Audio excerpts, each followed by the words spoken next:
I played every turn-based video game ever, and guess what? They suck. No, I didn't do that.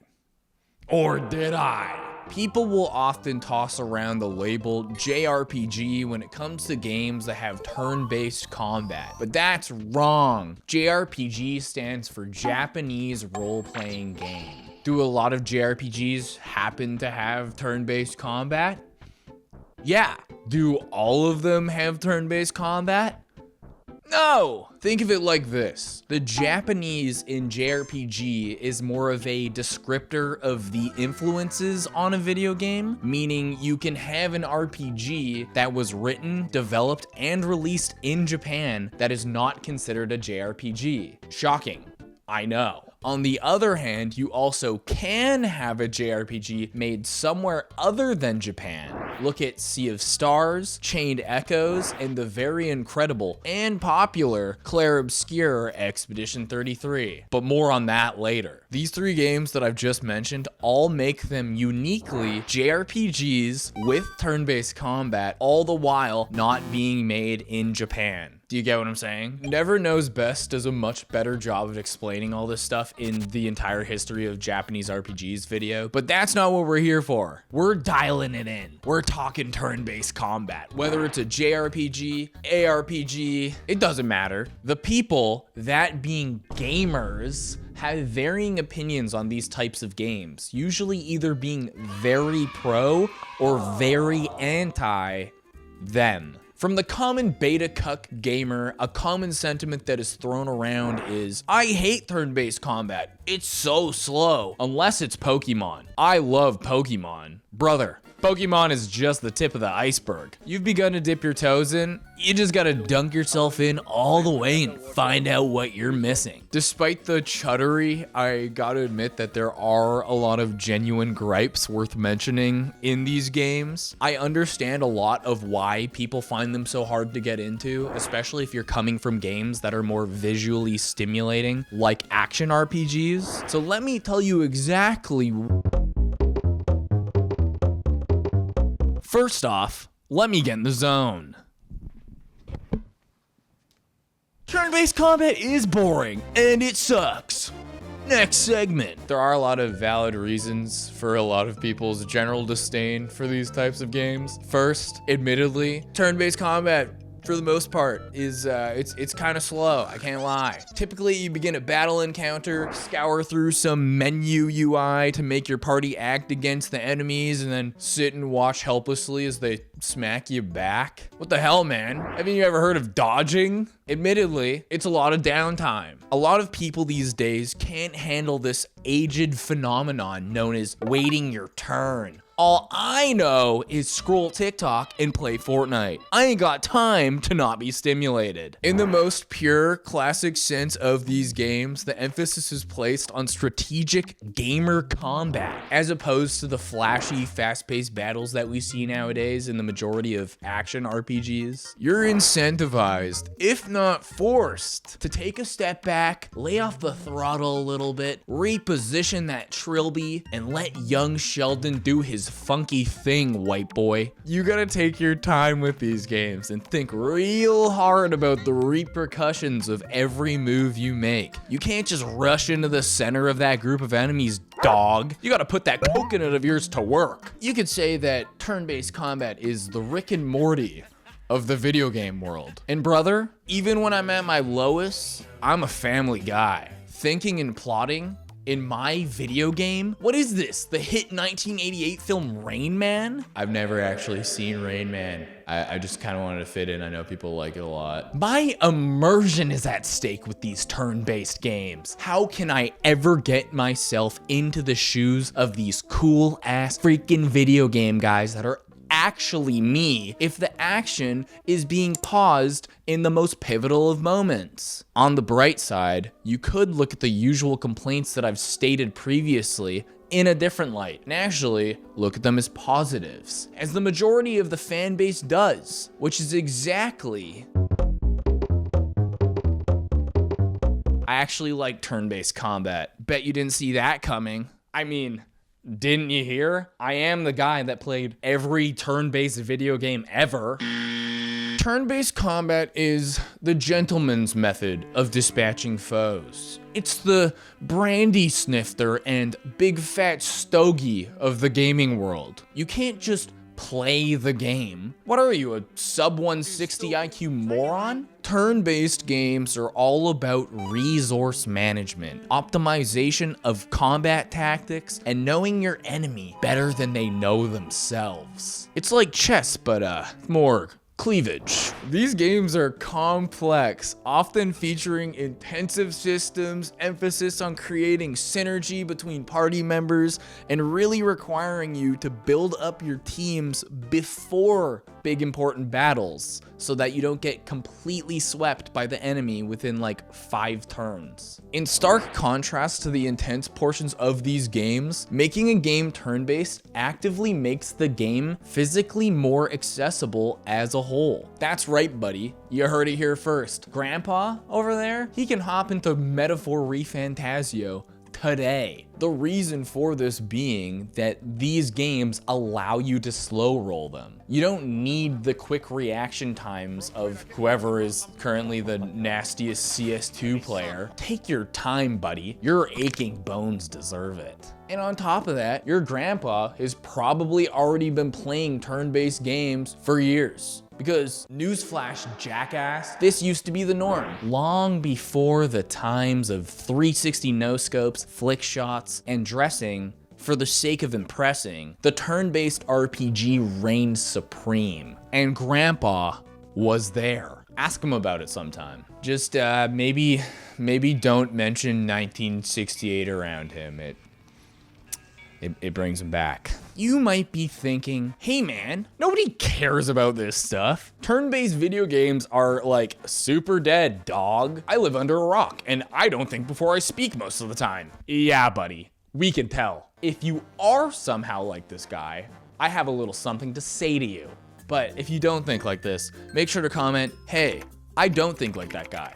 I think you're right, cool, as well as looking slim and handsome as usual today. And hey, thanks for saying that. I challenge you, fool.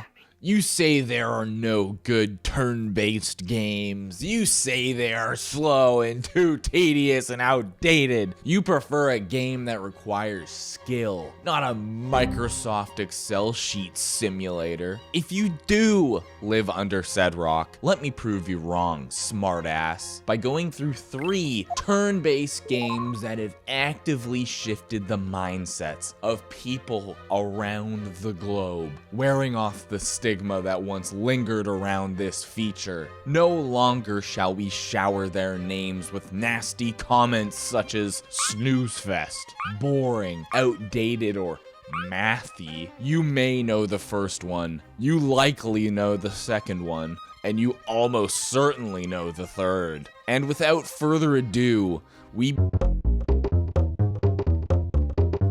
Can you stop cutting me off? For a long time, turn-based games were viewed as old school, boring, and lame. But that's not the case anymore, friend. The new kids in town, they're cool, and they're here to stay. Oh, you don't think they're that cool, huh? Well, for a matter of fact, they ride hogs, smoke cigarettes, and wear leather jackets. Feeling a bit silly now, huh? Persona 5 was the first of the big 3 to go dummy mode on our asses, taking the tried and true Pokemon formula that we oh so nostalgically crave, but making it a little more robust. You catch your creatures, you do a little bit of dog fighting with them, you date hot goth doctors, and study algebra with the homies. Being half high school simulator, half Pokemon style catch-em-all fighting game might sound too good to be true, but trust me buddy, you don't even know the half of it. On the other hand, we have Baldur's Gate 3. Our second star of the show takes a very different approach to turn-based combat, throwing a little bit of strategy into the mix. The battlefield that you find yourself in changes depending on the location that the fight takes place. You might be fighting in a cave, in a town, or hey, maybe even in a circus filled with innocent bystanders. Sorry, buddy, you're all a part of the initiative order now. In Persona 5, the choices you make throughout the game matter, but not in the same sense that they do in Baldur's Gate 3. The game wants you to solve problems in the most unique way possible. You want to be a barbarian, ripping and tearing and throwing anything and anyone that gets in your way? Knock yourself out, slugger. You want to be a mage who lights entire rooms of people on fire? Do it up, big dog. Maybe you don't like fighting at all. Maybe you just want to use your charisma and swag to completely bypass them. Go right ahead, champion. And while the combat does kick freaking butt, let's be real. The main draw for most people are the incredible cast of characters, including their incredibly well-written dialogue, and you guessed it, baby, the f***ing bear scene. Oh, hell yeah. If I woke up today with no recollection of ever having played a turn-based video game, my mind swirling with the thoughts of nothing but Warzone and Fortnite, and Roblox, of course, the first game that I would hope and pray that someone would introduce me to get myself into the world of turn-based games would be Clair Obscur Expedition 33. The writing is genuinely emotion-filled and funny, the characters are likable and have great dynamics with one another, and the music. Developers, take notes. Start hiring more sound designers off of SoundCloud. At this rate, we'll have NetSpend doing the soundtrack for Final Fantasy 17. This game easily has the most engaging combat system that I have ever played in a turn-based game, leaving little to no downtime at all. The combat style is like if you took your usual turn-based combat, like, you know, early Final Fantasy games, and threw a little bit of Dark Souls in it. I guess you could say this is the Dark Souls of turn-based combat games, am I right? When getting attacked by enemies in game, you have the option to either jump, dodge, or parry attacks in game. You can't turn your brain off when you're getting attacked. You will die very quickly if you aren't doing at least one of these three things. Like, man, it's punishing. If you get hit, you take a load of damage, so parrying is more of a necessity than a suggestion. This fairly small team of ex-AAA studio developers, having grown tired of their loveless projects that they were forced to toil on day in and day out, clearly poured their heart and soul into this game, and it's very obvious given the overwhelmingly positive response that we're seeing in the overall gaming world as a whole. The Game Awards are coming up here shortly, and my money is on it sweeping up multiple awards. It's the classic underdog story, man. What's not to love? They do something in the game about halfway through that I have never seen done in a game before. I'm not gonna say what it is. Man, it's like a very bold move to make, especially from a new studio. If you're usually not a fan of turn-based combat but love an incredible story, cast, and a really unique and engaging combat system, I'd say give it a go. I think this is the best way to get into a backlog of hundreds of incredible games that are often cited as the greatest games of all time, that a lot of people will probably not give the time of day for the sole fact that they have turn-based combat in them. Do you want to miss out? Do you want to be that guy at the party that doesn't get my super cool and very relevant Chrono Trigger reference that caused half the people to move to a separate room? You're lost, buddy. I know exactly what you're thinking now. Whoa, how cool. I think I'm gonna go play Final Fantasy 1 through 10 now. Not play 11 because it's an MMO. Then I'm gonna go play 12 through 13. And that's kind of it because the rest are either MMOs or action RPGs. What do all of these games have in common? Innovation. They have all taken the groundwork of thousands of games having been made over the decades, taking out the worst parts, keeping the best parts, and adding engaging elements to the tried and true systems that make these types of games even better. There are so many incredible games that you can experience just by giving something a chance. If you have liked Pokemon games in the past, that's a good groundwork to start jumping off of. Give one of the games I recommended a go. Go play Chrono Trigger. Go play Final Fantasy 7. Don't you want to be cool? I know I didn't really say anything that important throughout this video. I just think it's so interesting how there seems to be this crazy resurgence of a style of games that players and critics alike were saying for years was dead in the water. Do I think that every game ever should be turn-based? Absolutely not. It's a style of combat in games that makes sense given the right circumstances. Action RPGs are freaking sick, man. I love the Final Fantasy VII remix and Final Fantasy 16, but I also love older Final Fantasies. Nothing has to be as cut and dry as this style of game sucks and this style of game rocks. Games rock because of the writing and the atmosphere and the gameplay. It's not as simple as my combat is good and your combat is bad. All combat is good, especially when it comes to me against my son. Follow the Instagram, follow the Twitch. Make sure to press skills, use Ice Lance, hit the button prompts correctly on the subscribe button. I'm gonna get a proper stream schedule going at some point once I become normal finally. I have a ways to go. Thank you so much for watching, and I will see you very soon.